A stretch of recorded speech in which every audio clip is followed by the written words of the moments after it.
Thanks for joining us again at Nomadpdu. Very excited to talk about the V5.5, which will be released in September this year. And this is really the first look at it and out of the box review as to what you can expect from it. So the V5.5, we do have to get used to saying V5.5 as opposed to V5. That's the old V5, which has been around for over 4.5, actually over 5 years, to be honest. And it's been really great in the market, and it does pretty much everything you want to do, and that was with a 25 amp maximum output. The V5.5, let's concentrate on that. So as you can see, aesthetically, very similar in size as the V5. It's about 20mm thicker, and that's because we're using Lifepo4 Prismatic A-grade cell in the actual V5.5. The charge profile of the 5.5 is 14.6 volt. The V5 is 12.6. So again, don't use the chargers between the two because of different profiles. We'll talk about that a little bit more in a moment. It does come with a 10 amp ACDC charger, suitable for Lifepo4. 14.6 profile. So what you will notice is there's two Andersons in the green side, so you've got two Anderson output, and they're true 50 amp each, and you can run at 100 amp constant output.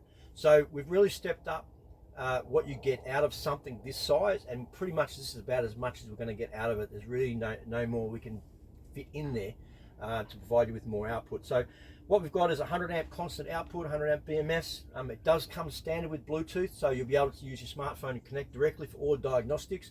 It does have an LED screen very similar to the V6 HD over there. So this is the model between obviously the V5's now stepped up to 5.5, and then you've got the V6 HD, which comes in 105, 200 amp hour, and then you've got the cassette 135 at the back there. We'll talk about that in a moment. So you've got two outputs there, 50 amp max. You do have two ciga socket outputs that are 10 amp each, and then you do have a dual USB-C fast charge on the unit.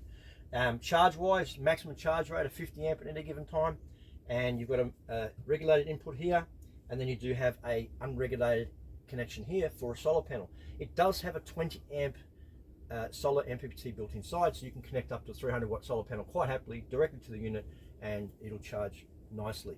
300 watt panel is going to be more than enough for most of your applications out there. The good thing about the dual Anderson outputs, apart from that they're very good from a connectivity perspective, remove the angle, which is in the V5, is you might want to be running, say, a Y lead like this and running a couple of fridges. But the other cool thing is that with the 5.5 with the 50 amp output, this is a 600 watt inverter. I could connect an inverter here and then be quite happy. I'd use this to charge my power tools up. Because it's 600 watt, I could even use the fast charger Milwaukee, which might have 2 or 3 batteries running, and that pulls about 400 watt. So when it's actually charging, if you're going to be using the bigger inverters, obviously the big brother, which is the 105 over there, which is the V6 HD, that has 100 amp poles on it. So heavy duty. So if you want to run a 1500 watt inverter like I've got over there, and you want to run a coffee machine, or you want to run your induction ovens and things like that, as long as it stays within that 1500 watt, that's fine at 105. The 200 amp hour, you can get 200 amp hour constant, and that would be, say, a 2,500 watt inverter, is no problem. But that's what you can do with the V5.5. So the V5.5 also does come with brackets that are on the side, removable, and 3 screws on each side, and they're on just the sides there, and you can take them off because you might want to be putting a custom bracket for installs and things like that. So that's the V5.5, just a quick look at it, and aesthetically it's very similar to the 5. It's just a little bit thicker, about 20mm thicker, and it's about 10mm wider. Height wise it's the same.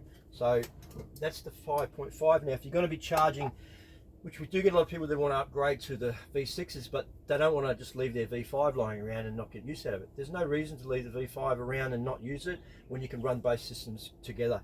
If you've got a V5, you might have a ciga DC, okay, which is like one of these, but this is with a ciga on one end, and that's going to take your 9 to 36 volt, convert it to 12.6. It's just the same now. If you just use the V5.5, I could plug this into the V5 output here, and that's going to convert that to 12.6, and I can charge the V5 over here. No problems at all. You can run the two systems, not a problem. The same with the V6 HD. If I wanted to run my V5 at the same time as my V6, it's not a problem at all.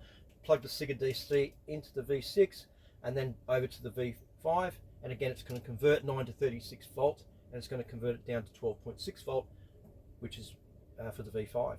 Again, the V5 is 12.6 volt profile. The V5.5 is 14.6 profile. Very important to understand that the charger from a V5, if you plug it into the V5.5, it's not going to charge the 5.5.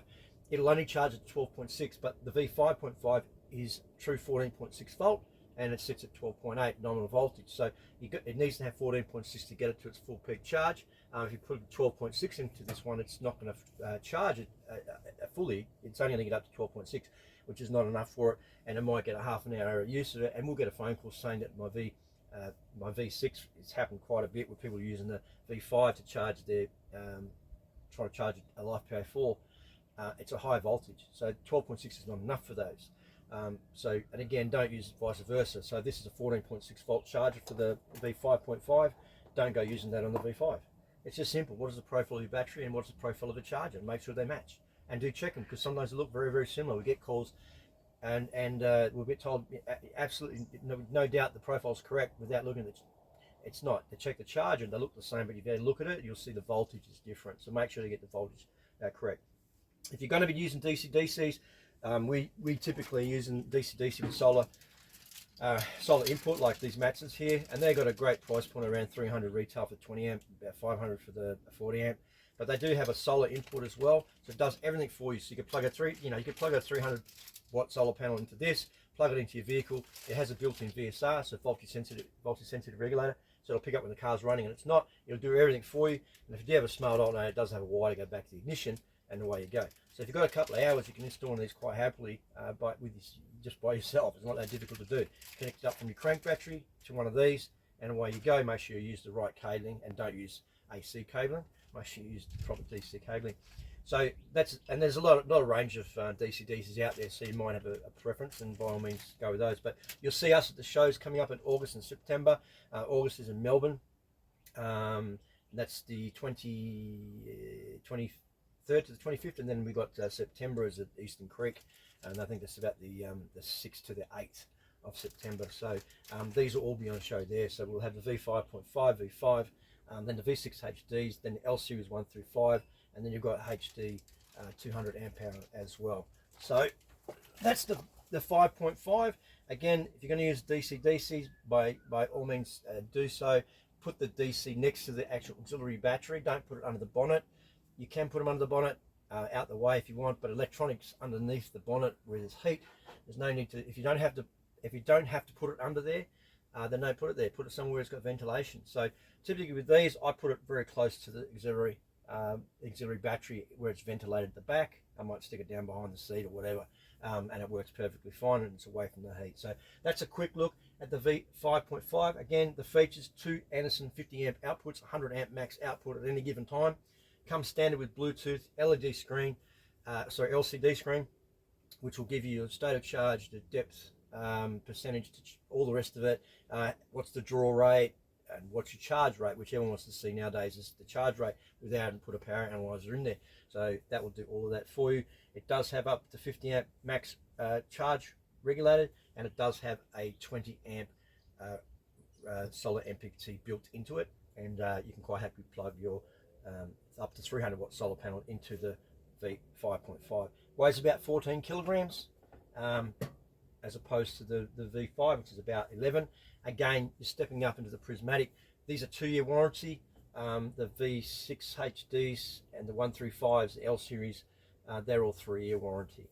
So again, look forward to seeing you at the show. If you have any questions, contact at nomadpdu.com.au, and if we get to see you at the show, great. If you've got any questions when we're at the show as well, or you get any ideas, mud map it, bring it down, see what we can do.